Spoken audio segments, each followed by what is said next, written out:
Olá, gente! Hoje nós vamos começar a nossa rodada de entrevistas e o nosso primeiro entrevistado dispensa apresentações. É o renomado perito, Dr. Ricardo Salada. Doutor, muito obrigada por aceitar falar conosco. É sempre um prazer. Doutor, eu quero começar entendendo a sua história. Como que um engenheiro elétrico se torna perito criminal? Conta isso pra gente, por favor. Olha, no tempo que eu prestei o concurso, a carreira de perito criminal ela não era difundida, não era conhecida como hoje. E eu, como eu trabalhava na empresa privada como engenheiro elétrico, na parte de manutenção, eu tinha a ideia que eu seria aproveitado dentro desse meu conhecimento, né? E eu iria para trabalhar numa área de engenharia, onde tem os incêndios, onde a causa ou a falha elétrica é um dos pontos principais do início, né, do start de um incêndio. E acabei entrando no concurso com essa ideia na cabeça. E felizmente, né, quando terminou, encerrou a academia de polícia, eu recebi a informação que eu tinha sido destinado para trabalhar na divisão de homicídios. Então, eu digo felizmente, porque para mim foi uma coisa fantástica. Eu me apaixonei pela perícia nessa área. Tanto é que eu trabalhei toda a minha carreira até hoje dentro do DHPP e do no núcleo de crimes contra a pessoa, sempre envolvendo as vítimas, as pessoas, né, nessa sociedade maluca, onde se mata, se fere, pessoas cometem suicídio das mais variadas formas. Então, precisa de um perito, né, que tenha a lógica de um engenheiro, um raciocínio lógico, extremamente direcionado, objetivo, para tentar esclarecer os crimes. E, doutor, como foi para o DHPP se tornar referência em elucidações de crime? Porque numa cidade como São Paulo, tem tanta gente, vocês se destacam e realmente mostram, eu não sei se é a afinação da equipe, se são equipamentos, se é estudo, eu não sei, eu não consigo, mas eu admiro muito, sou uma admiradora do trabalho de vocês. E como foi para vocês conseguirem se tornar referência em elucidações de crime no Brasil? É a situação que é da forma de trabalho da equipe. No DHPP, na cidade de São Paulo, serviu como referência para muitas outras capitais, onde seria um acúmulo maior de crimes contra a pessoa, crimes contra a vida, onde se faz o atendimento de local. Ele não é realizado somente pela perícia, pelo corpo técnico da perícia. Ele é realizado pela equipe da perícia, que é o perito e o fotógrafo, mais um delegado, né, autoridade policial, investigadores e papiloscopistas também especializados nesse tipo de crime. Então, existe uma coesão, uma equipe multidisciplinar que se desloca para uma cena de crime. Então, de uma forma que a primeira investigação já se começa durante o atendimento do local de crime. Então, aquelas informações que eu vou levantando, eu já vou trocando ideia com o delegado, para ele começar a ter já uma visão mais geral do crime que a gente está atendendo, né, que ocorreu. Os investigadores já começam com uma investigação inicial. Então, toda essa informação coletada de uma forma, vamos dizer, por profissionais de diversas áreas, já ser coletado no local para dar aquele start, aquele acompanhamento de levantamento de todos os dados que podem ser realizados na cena do crime. Então, eu acredito que a participação de uma equipe multidisciplinar da Polícia Civil, que é o delegados, os investigadores e papiloscopistas, e da Polícia Técnica, que é o perito e o fotógrafo. E todos trabalhando com uma equipe coesa para um objetivo comum, elucidar a cena de crime, né? Os casos de crimes. A gente sabe que vocês conseguiram destaque em vários casos, né? Que hoje estão na mídia. Eu queria, assim, até série criminal fizeram sobre Elise, filmes sobre Suzane. Eu queria saber o que o senhor acha da divulgação desses crimes, da forma como está sendo feita. Por exemplo, o olhar sobre o crime que a Elise cometeu mudou muito depois que a série que a Netflix se lançou sobre ela, na verdade, sobre a história dela. A gente, acredito que quem acompanha o segmento, como eu, sou apaixonada por crimes reais, entende que aquela série tem um endereço, né? Ela é um recado. Mas o que o senhor acha dessa... Eu não sei se a palavra certa seria romantização de crime. Qual é a sua opinião sobre isso? Bem, vamos separar assim os filmes, né? O caso da Suzane von Richthofen. O que foi feito? Foi feito a menina que matou os pais, o menino que matou meus pais. Os dois filmes do caso do Manfred e da Marísia, né, as vítimas, foram baseados nos depoimentos durante o julgamento. Então, o que acontece? As pessoas se questionam por que de uma determinada situação ou outra situação, porque foram baseados nos depoimentos. Tanto é que ela acusa ele e ele acaba acusando ela de uma situação para tentar jogar a culpa, jogar a culpa no outro, da premeditação, da motivação. Mas isso aí, o que a gente tem que entender, que como foi o julgamento, foi há muito tempo depois do crime, dentro disso aí, desses depoimentos, também estão a posição de seus advogados. Então, não é uma situação de verdade. Os advogados orientaram seus clientes o que deveria ser dito no julgamento. E com relação a esses dados que foram ditos no julgamento, é que serviram de base para o filme. Então, a população tem que entender que isso aí foi baseado no julgamento, nos depoimentos durante o julgamento. Tá? Com relação a sériezinha que fizeram da Elise Matsunaga, eu, no meu ponto de vista, foi feita uma sériezinha muito sem vergonha. Não dá para se dizer que é um trabalho de uma investigação, uma reportagem investigativa, né? Porque ali foi uma coisa extremamente manipulada, mas extremamente tendenciosa. Eu diria que esse trabalho que foi feito foi um romancezinho sem vergonha, para dizer que a coitada de toda a situação era Elise, e o culpado de tudo era o Marcos. O Marcos passou a ser o vilão, né? Então, o que acontece? A gente conversa com a mulher. Olha, se você tiver um relacionamento abusivo, o que você faz? Eu me separo. Se você não estiver feliz no casamento, o que você faz? Eu me separo. Se o teu marido te bater, o que você faz? Eu me separo. E por que ela não separou esse relacionamento? Ela tinha um relacionamento abusivo, o Marcos que saía sempre com outras prostitutas, né? Existia traição e ela era ciente disso. E por que ela não sai? Porque ela ia ter que trabalhar. Ela era formada em direito, ela era auxiliar de enfermagem, e só que aí ela ia ter que trabalhar. Então existe o lado financeiro que compensava ela passar por tudo isso aí.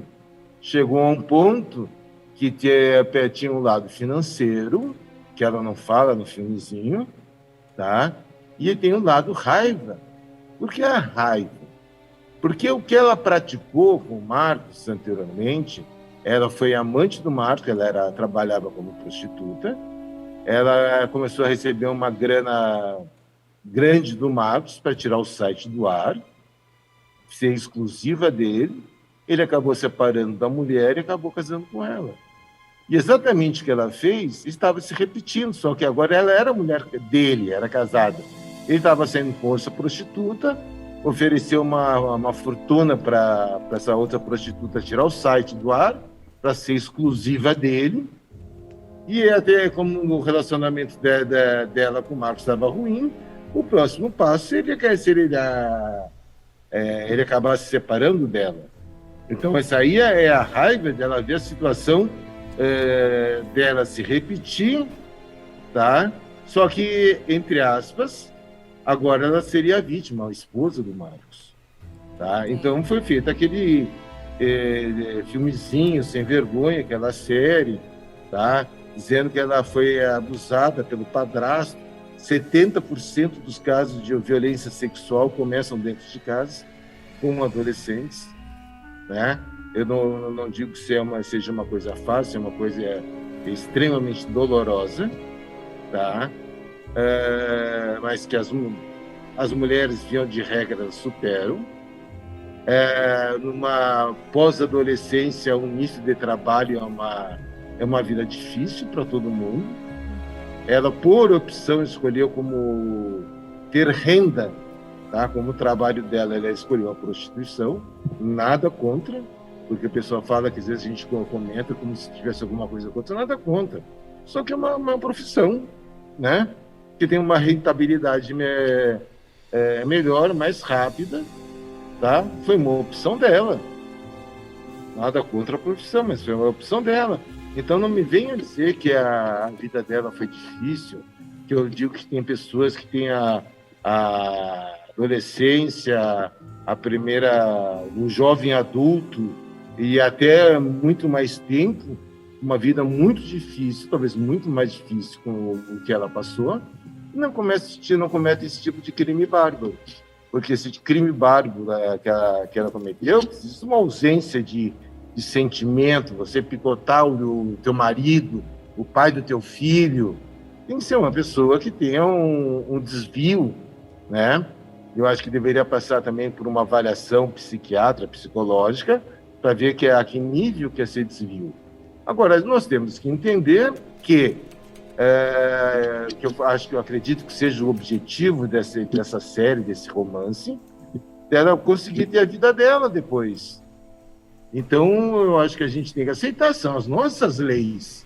Não está dizendo, olha, ela tinha que ficar presa mais tempo, ela tinha que sofrer mais, ela tinha não sei o que, as leis são essas. Está se cumprindo a lei.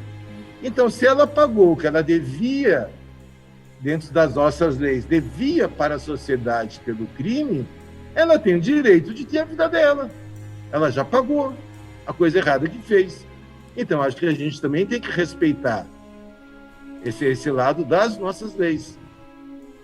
Assim, como o senhor trabalhou nesses casos, então nós abrimos assim, uma caixa de perguntas para os nossos internautas. E eles, assim, foi difícil escolher, confesso para o senhor que foi difícil escolher as perguntas, porque foram inúmeras. A primeira delas é da Rose Ferreira.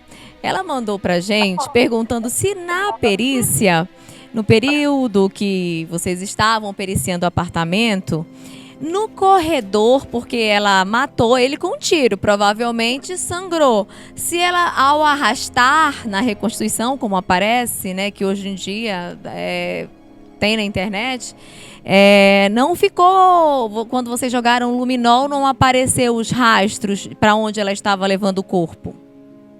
Apareceu. Era muito sangue? É que assim,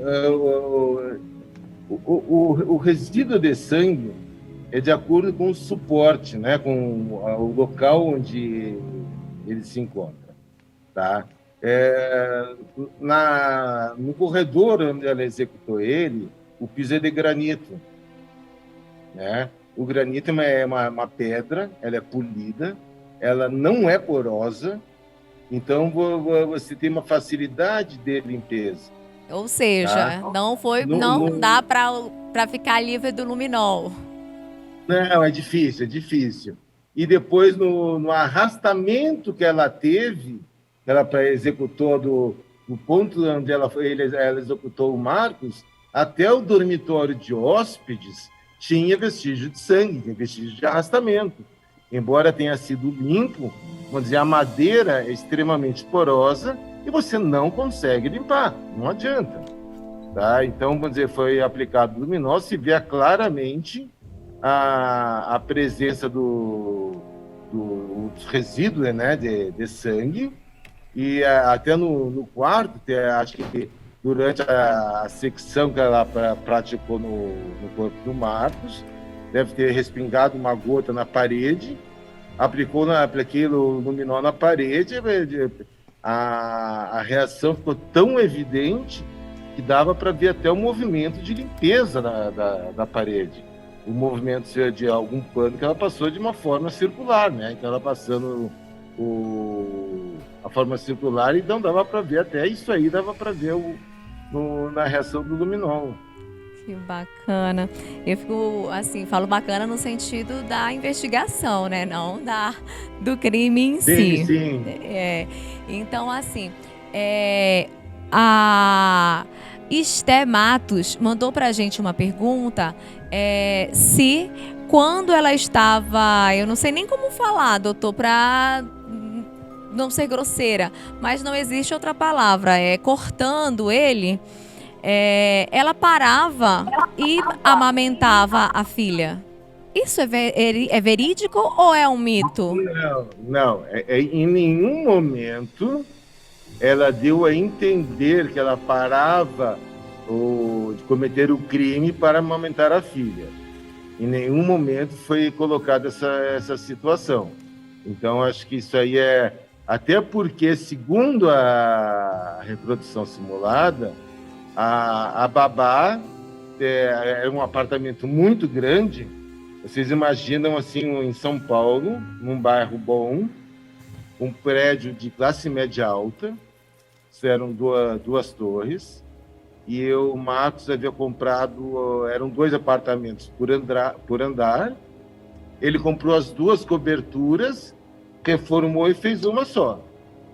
Então, dentro do apartamento, tinha até uma área boa que era chamada da brinquedoteca, tá? Que era onde a babá ficava distraindo a menina. Então, ela estava no piso inferior, dentro do quarto de hóspedes, fazendo a secção do corpo do Marcos. Nossa. Segundo ela. Doutor, eu quero voltar agora nesse segundo corte aqui para a gente falar sobre a Gigi, que muita gente que assistiu a série quer saber da Gigi. Eu vou começar explicando quem é a Gigi e a pergunta é se a Gigi estava ou não estava no dia da reconstituição. Acredite. Vamos lá. Doutor, uma das curiosidades que as pessoas nos mandaram, quem mandou foi o Elson Costa, sobre a Gigi. Só para esclarecer, quem não sabe, Gigi era uma cobra que o casal Elise e Marcos criavam em casa. E o Elson quer saber se quando vocês foram fazer a reconstituição do crime, a Gigi estava presente.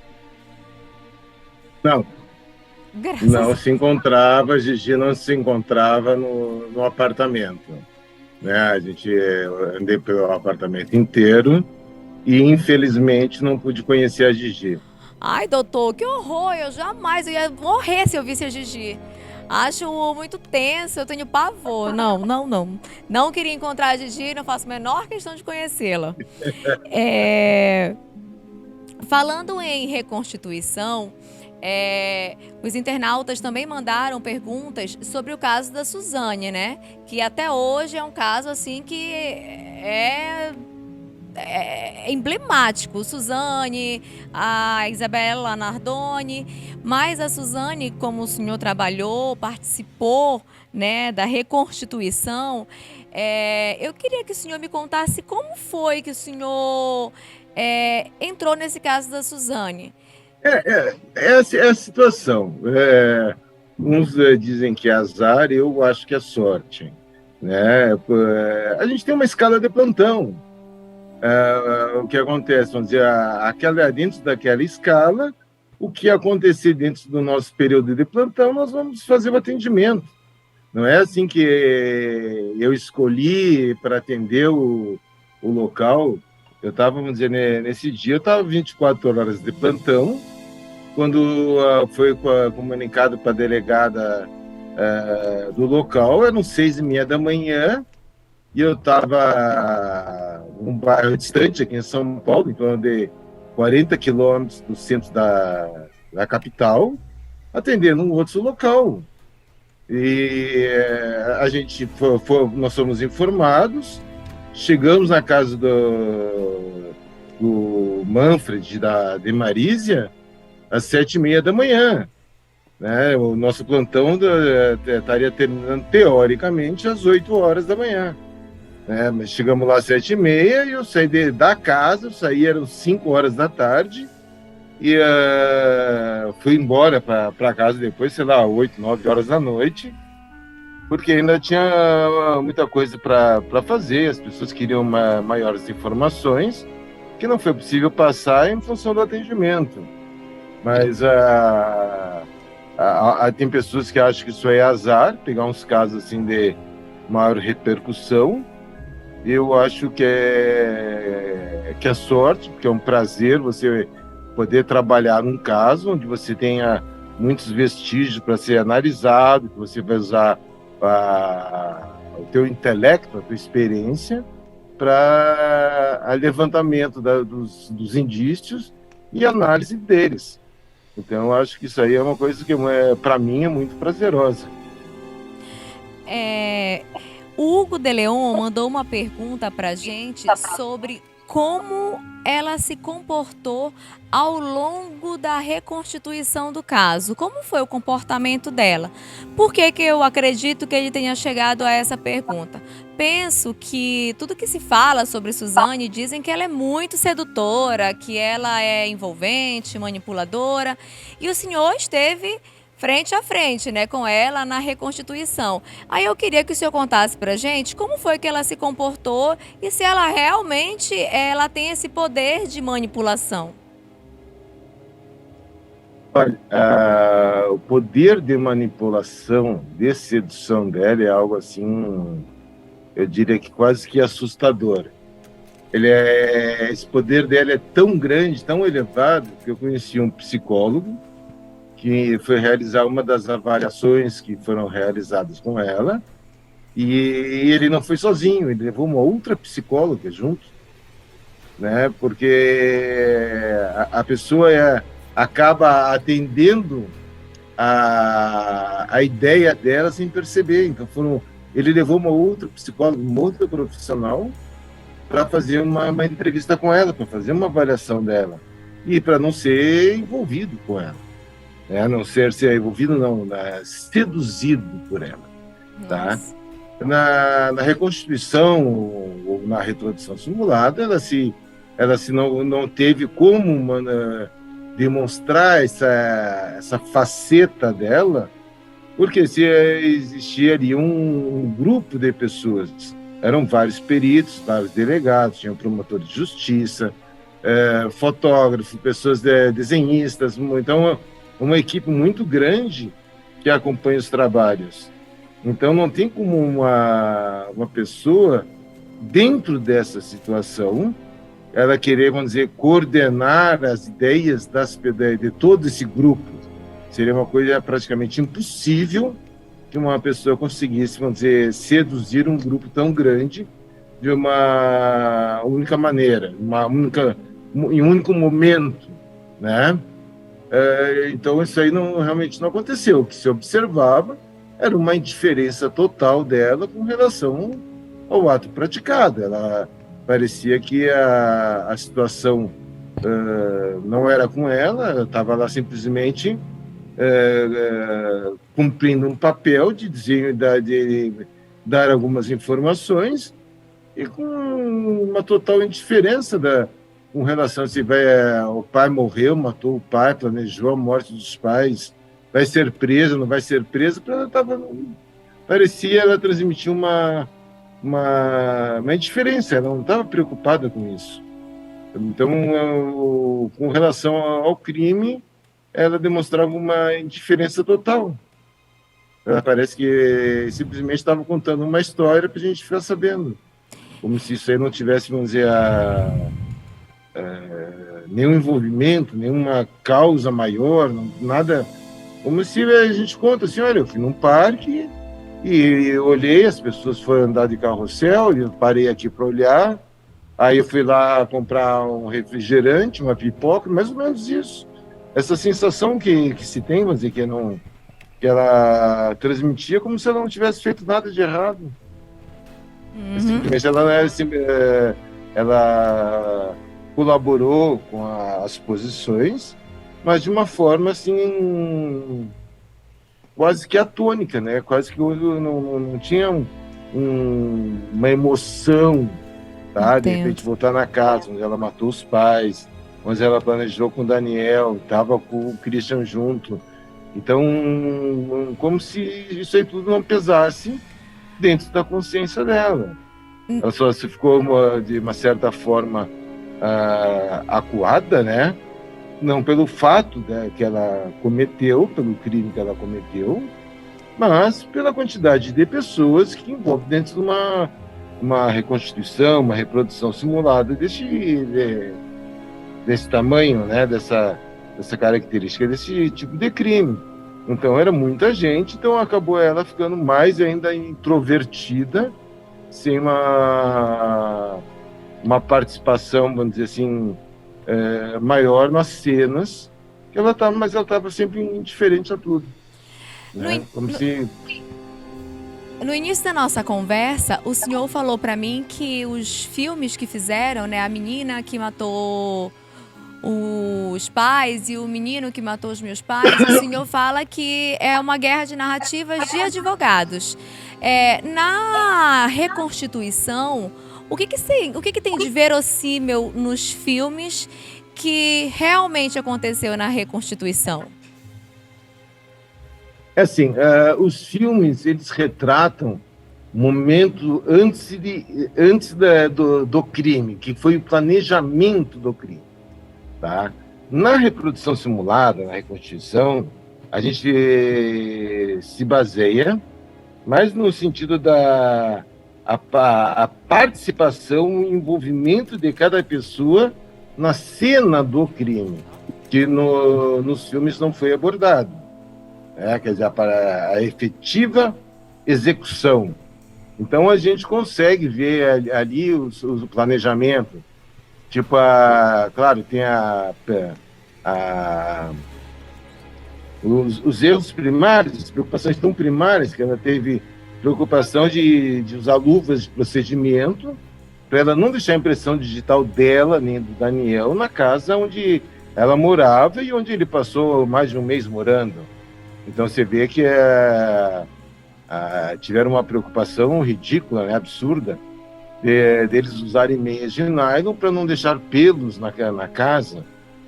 Isso aí foi uma técnica que foi utilizada há sei lá quantos anos atrás, onde existia um aspirador especial que selecionava os pelos, né, e separava da sujeira natural do local, e os pelos poderiam ser analisados. Mas foi uma técnica que foi usada há tão pouco tempo, né, porque não vingou, e ela deve ter se assistido a algum filme de CSI da vida, da época, né, onde se tinha a utilização dessa técnica. Então, são alguns absurdos que eles cometeram dentro do planejamento que não sem sentido.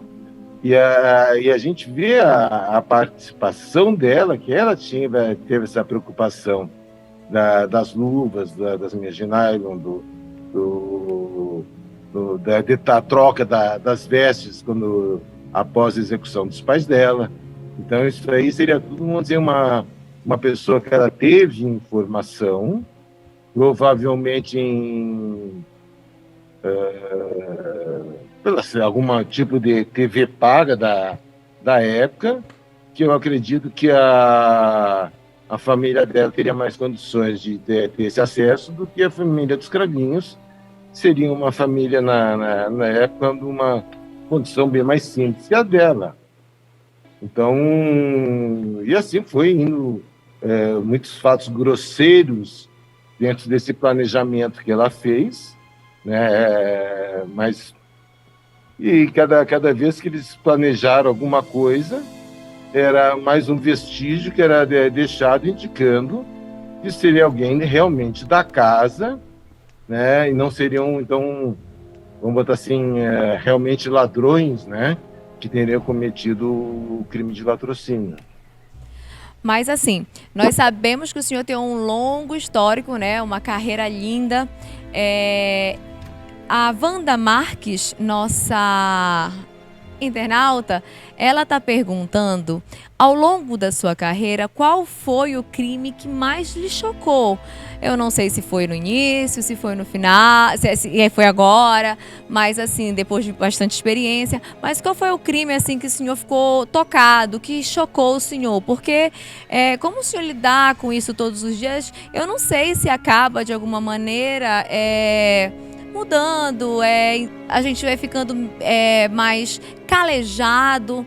Então, assim, ela pergunta qual foi o crime que mais lhe chocou. Assim, o que choca a gente não adianta, vamos dizer, experiência, vivência, tudo. A gente trata a vítima como um objeto de estudo, né? Onde não existe mais ali uma essência da vida, não existe ali a alma, a energia, alguma coisa que me diga ali, olha, ele está vivo e o que eu posso fazer, eu posso salvar a vida dele. Não, ali a gente já chega ali a uma massa que a gente tem que estudar para desvendar o crime, né? Agora, para chocar, sempre naquela situação seguinte, existem as crianças, que choca, assim, que não tem como não chocar, e as pessoas de mais idade. As duas situações, porque elas são indefesas.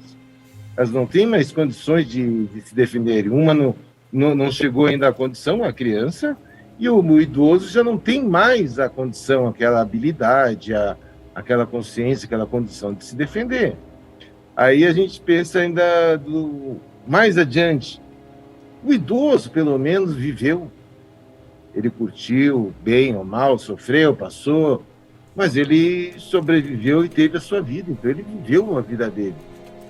E uma criança, que a gente às vezes tem que atender, a criança não viveu, não começou nem o despertar da sua vida. Então, assim, eu tenho um caso que foi muito chocante, que foi uma criança que talvez 1 mês, no máximo 2 meses, né, que encontrado dentro de uma sacolinha de supermercado, né, então com uma tira de tecido com nó na garganta. E depois tem uma princesa, uma loirinha, ela foi jogada num barranco dentro de uma sacola, e ela ainda estava com uma tiara, tá? Então se abre a sacola, está aquela princesa ali dentro, estrangulada por fios elétricos, né?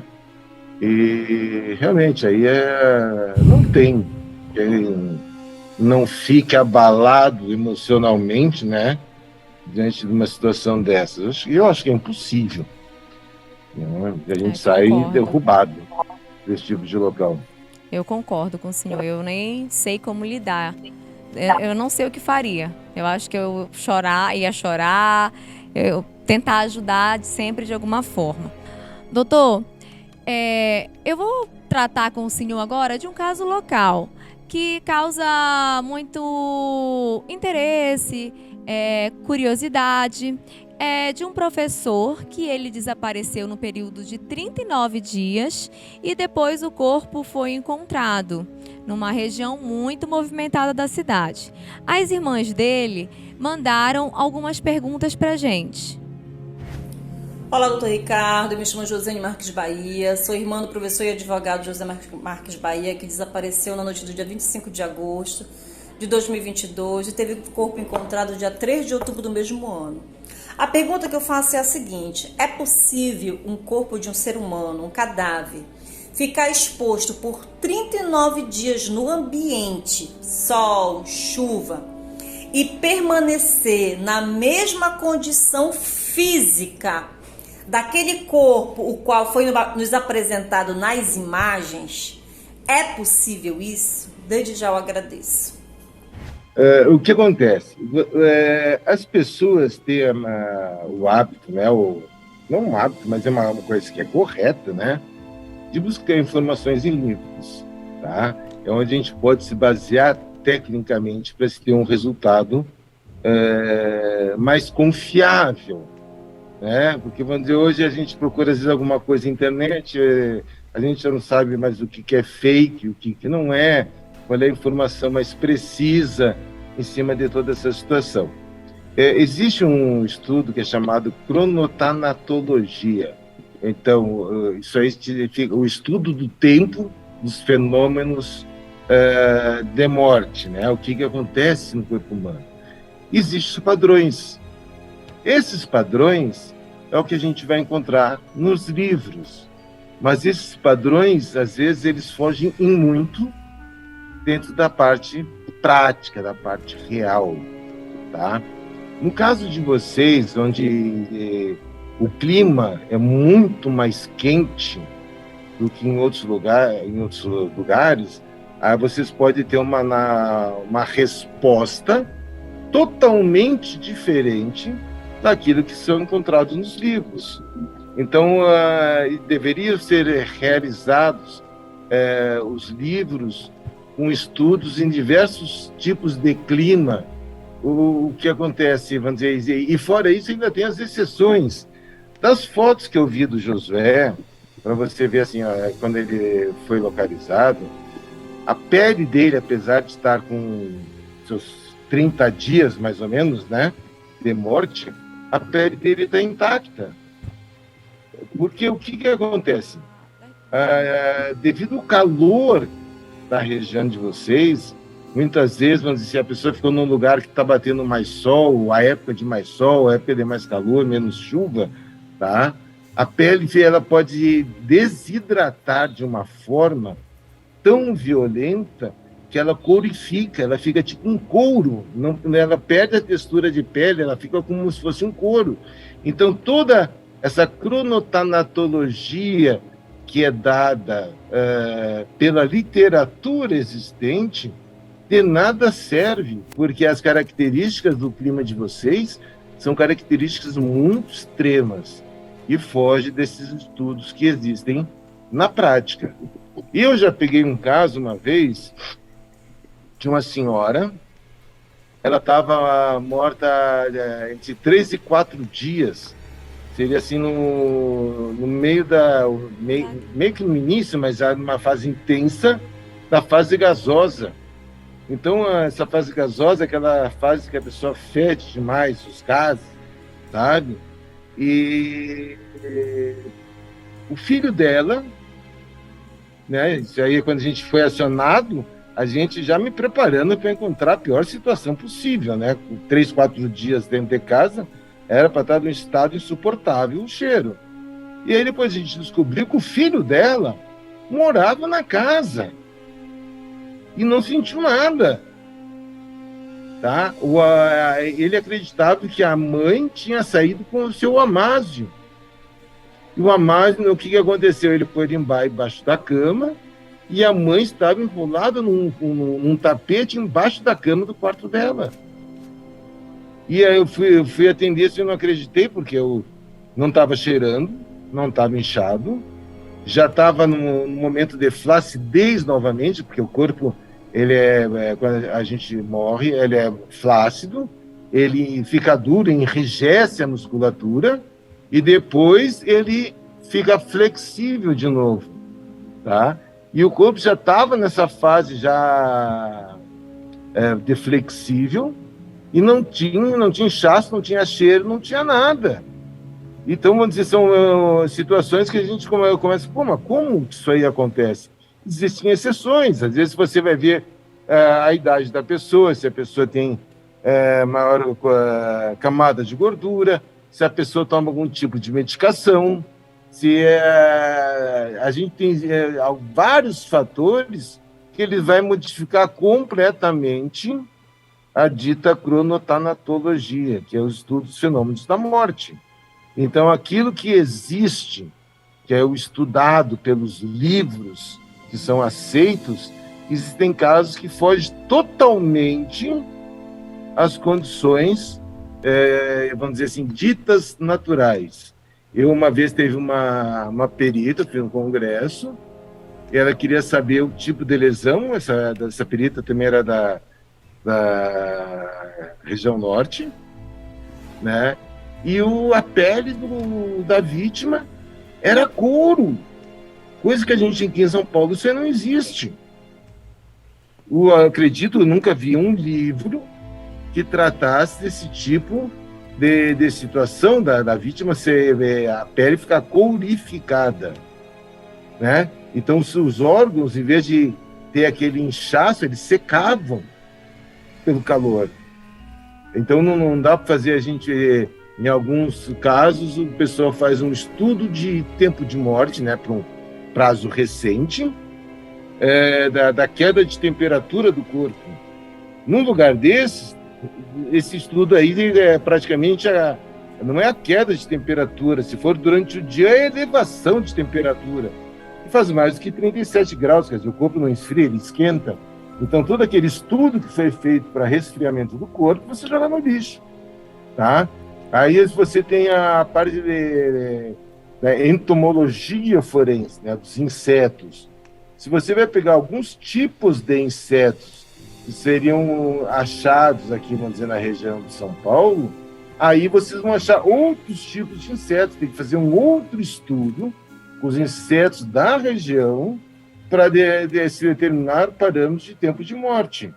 Então, é muito diferente os extremos que nós temos dentro do Brasil. A grande maioria dos livros, eles trazem os fenômenos e os lapsos temporais de 6 a 8 horas, de 6 a 12 horas, de 12 a 36 horas, são lapsos temporais muito grandes e, às vezes, não serve para nada. Porque a condição onde a vítima está são condições tão extremas, ou a situação é tão atípica, que simplesmente o corpo, às vezes, não cheira. Já peguei dessa senhora, o corpo não cheirava, não estava inchado, ele não teve a fase gasosa. Então, teria que, vamos dizer, o próprio IML que ela tem que fazer a investigação do caso e fazer as análises do fígado, rins, vísceras, para ver se existe algum tipo de droga, né? Droga ilícita, ou veneno, ou algum outro tipo de coisa que pudesse ter causado a morte da pessoa. Então, depois de algum tempo, a gente baseia os nossos trabalhos basicamente com relação ao laudo do IML. E que muitas vezes é difícil. Muitas vezes o médico legista, devido à condição dos órgãos, às condições externas, não se pode chegar a uma conclusão. Acaba se ficando, às vezes, com morte indeterminada. Pelos áudios que eu vi, pelas mensagens que eu vi, que eu tive conhecimento, o que me parecia que o José passava por um atrito familiar e ele estava passando por uma fase de destempero psicológico. Nessa fase desse destempero psicológico, o que acontece? Você tem que ter todo esse material que se tem, passar pela mão de psicólogos e psiquiatras forense, para eles tentarem traduzir o que realmente o José estaria passando, qual é a dificuldade psicológica que ele estaria passando, para chegar próximo do que aconteceu. Porque, às vezes, existem pessoas que passam por situações semelhantes, às vezes até um pouco piores, e não acontece nada, a pessoa não comete suicídio, nada acontece com a pessoa. E às vezes a pessoa com uma situação às vezes até um pouco mais amena, a pessoa perde a estrutura de briga, de vivência, e acaba cometendo alguma besteira.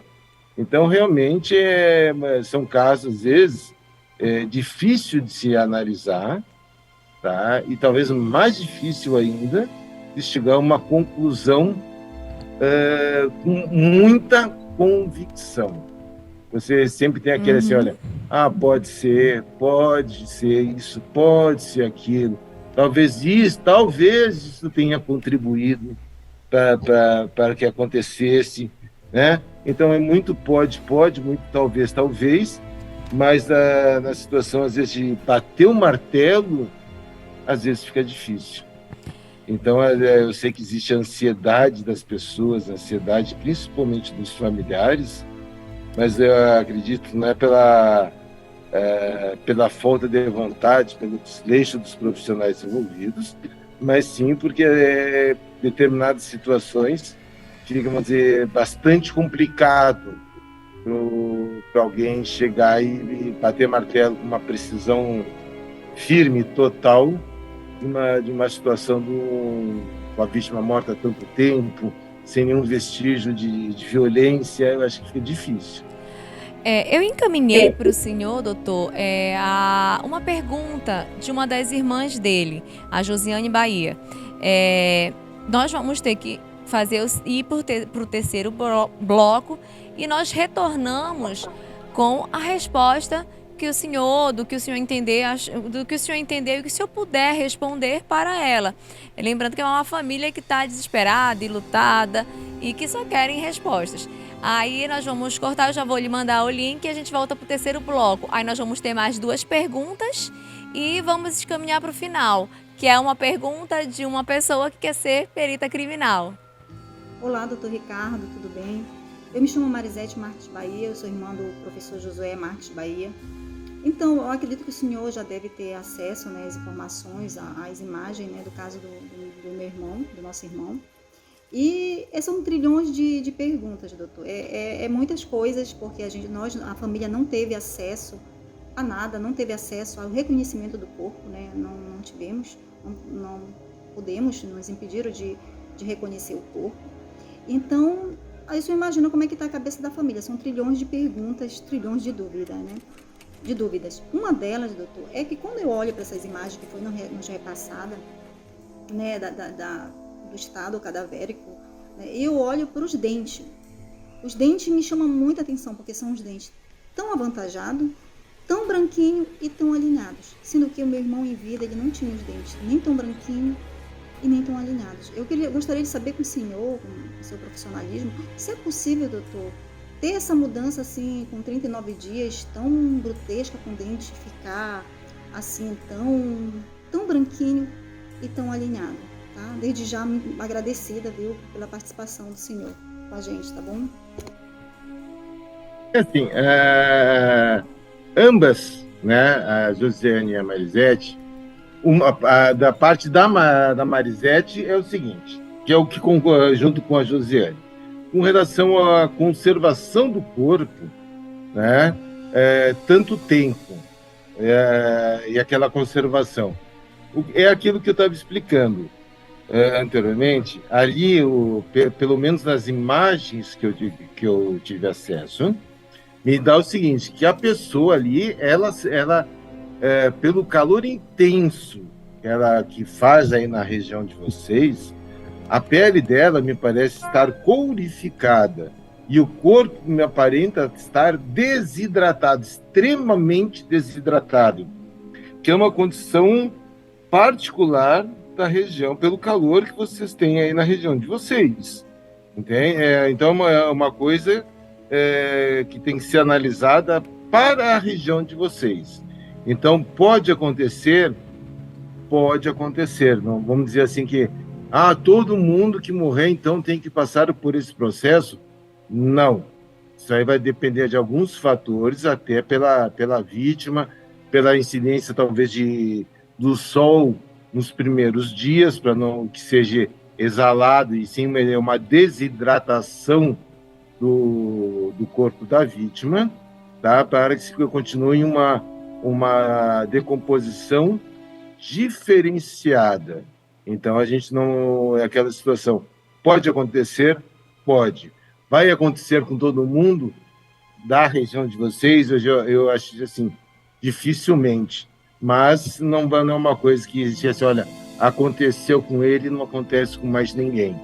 Então, eu acredito que, pelo que a imagem que eu vi, não vi o relatório da necropsia, mas pela imagem, me parece uma vítima que passou por um processo de desidratação pelo intenso calor da região de vocês. E o dente? Essa impressão. E os dentes que elas questionam? Da Marisete. O que acontece?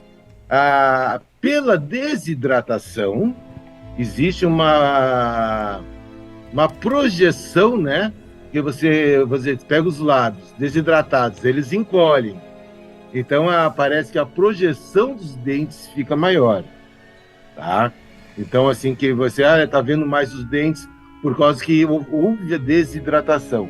Agora, com relação, você me dissesse, olha, ele tinha os dentes mais tortos, e arrumar os dentes, isso aí é impossível, tá? Com relação à projeção da arcada dentária, né? É a sensação, porque você tira a umidade dos lábios, e os lábios encolhem, fica mais duro, e os dentes vão ficar mais projetados, tá? É claro que se você quiser ter uma certeza, tá, que realmente é do Josué, há necessidade da confirmação, ou pela impressão digital da vítima, com os arquivos que existem no estado de vocês, é uma possibilidade de dar um positivo. E outra possibilidade que é utilizada, é o exame de DNA. Se faz a coleta do exame de DNA dele e faz a coleta de material para o exame de DNA de parentes, tá? E vê a chance de ser realmente ele. Então, teria que fazer alguns exames, tem que ver como que foi a Polícia Civil do estado de vocês deu como sendo positivo essa vítima para ele. Porque mesmo a impressão digital tem que ver a que estado que estava os dedos para ver a chance de coleta para se ter esse positivo. E aí eu, teria que realmente dar uma analisada no corpo. Eu não teria como dizer assim, olha, pode ou não, seria possível ou não seria possível, tá? Porque até a situação dele é atípica, né? O corpo extremamente seco, desidratado, a pele, inclusive a gente vê aqui assim a pele embaixo do pescoço, a parte do corpo, você vê que é um couro, Então, realmente teria que ver como que a polícia judiciária de vocês conseguiu essa identificação, né? Ou pode ser impressão digital? Pode, né? Um papiloscopista assina o relatório, faz a coleta, faz o confronto com os arquivos e alguém responsável assina dizendo que aquele material coletado das mãos daquela vítima pertencem aos arquivos de Josué. Então, realmente teria que dar uma... Desculpa interrompê-lo, doutor, pode continuar. Aí o acesso a esse tipo de informação. Agora, a família, primeiro, acredito que esse processo não esteja em sigilo da investigação. Então, a família tem acesso total aí na delegacia, pegar o inquérito, toda a papelada que tem e poder olhar. Isso aí é lei. Não precisa nem de advogado. Isso aí é lei, é o direito dos familiares fazer isso. Entende? Vou lá chegar lá com o delegado que está com esse caso, olha, quero ver os autos do inquérito. Isso aí é público. Não está sob sigilo, não precisa de nada. Então, isso aí é público. Qualquer advogado pode ir lá olhar, qualquer familiar pode ir lá, ainda mais familiar, pode ir lá olhar tudo que está sendo feito. Isso aí é só a família ir lá e resolver isso aí. Maravilha, doutor. Tá vendo? Josiane e Marisete. Esse é o esclarecimento do Dr. Ricardo. Doutor, nós estamos caminhando para o final e eu vou ler para o senhor a pergunta de uma jornalista chamada Vitória Barreto, que ela pergunta quais são as características que um ser humano precisa ter para ser um excelente perito parecido com o senhor. É uma situação que às vezes a gente pensa assim que o perito vê esse lado que acaba voltado na mídia. O perito criminal, primeiro, ele tem que ver se ele está disposto a fazer abdicações da sua vida. Porque é uma carreira que se trabalha demais, trabalha muito, que é pouco reconhecida. O pessoal acha muitas vezes que o trabalho só tem que aparecer quando existe aquele caso de repercussão, né? Mas a gente tem que trabalhar sempre da mesma forma, independente de se a vítima é uma pessoa simples, se a vítima é uma pessoa abastada, né? A gente tem que trabalhar sempre da mesma forma, porque ali foi ceifada uma vida. Então, me interessa sempre a busca da autoria. Não interessa para mim se ele é ladrão, se ele é uma pessoa do bem. Me interessa sempre que ninguém tem o direito de ceifar a vida dos outros. Então a gente tem que estar primeiro sabendo que é uma vida de abdicação, porque você vai trabalhar sábado, vai trabalhar domingo, sábado à noite, né? A Natal, Ano Novo, sempre tem alguém de plantão. Carnaval sempre tem várias pessoas de plantão. A gente folga, às vezes durante a semana, folga para trabalhar, porque dependendo da região tem o trabalho, e você não consegue fazer os laudos durante o teu período de trabalho, você tem que trabalhar nas tuas folgas. Então é uma coisa assim de bastante abdicação. É claro que as pessoas vêm assim, olha, vou ver gente morta, vou ver isso, vou ver aquilo. Vai, né? É um trabalho que, vamos dizer, está dizendo, é perito criminal, tá? Não é perito degustador, não é um perito enólogo, barista, vai ver só onde tem os crimes. E muitos crimes têm essa aparência feia. Aparência para os leigos, para nós é uma aparência curiosa, como aconteceu, o que desenrolou, o que foi a causa desse tipo de lesão. Então a gente tem a curiosidade de buscar explicações daquilo que aconteceu, né? Seja num acidente de trânsito, onde tem alguma coisa diferente, o perito criminal vai fazer tudo. Onde houver um ilícito, segundo o Código de Processo Penal, qualquer ato ilícito que deixe vestígio, se faz necessário uma perícia.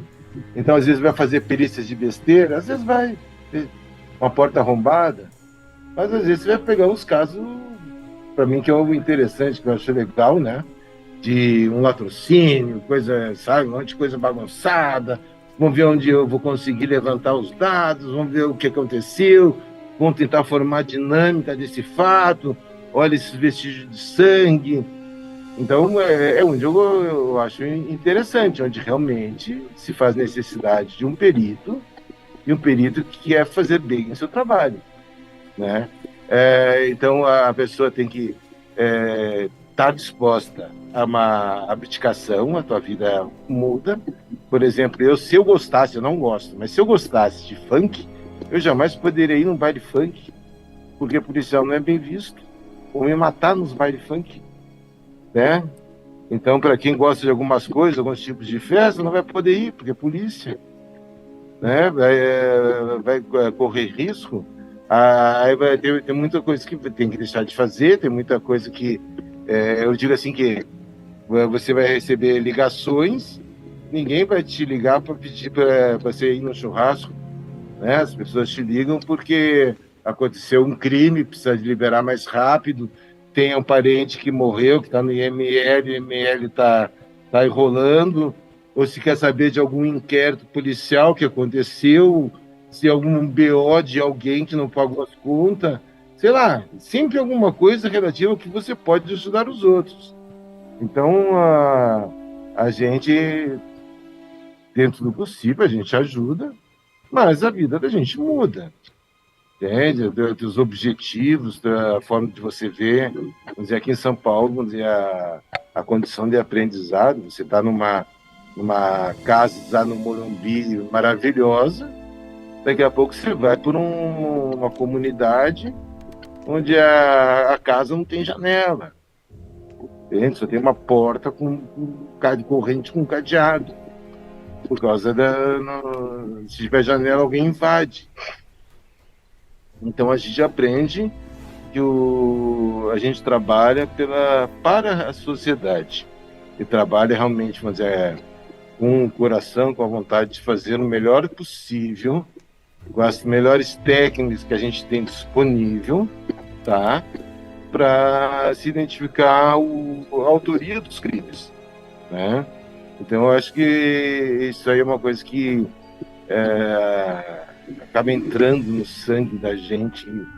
E eu sei que eu falo, trabalhei como engenheiro na área de manutenção de alta tensão, instalações elétricas, mas eu me realizei profissionalmente e como pessoa trabalhando como perito criminal.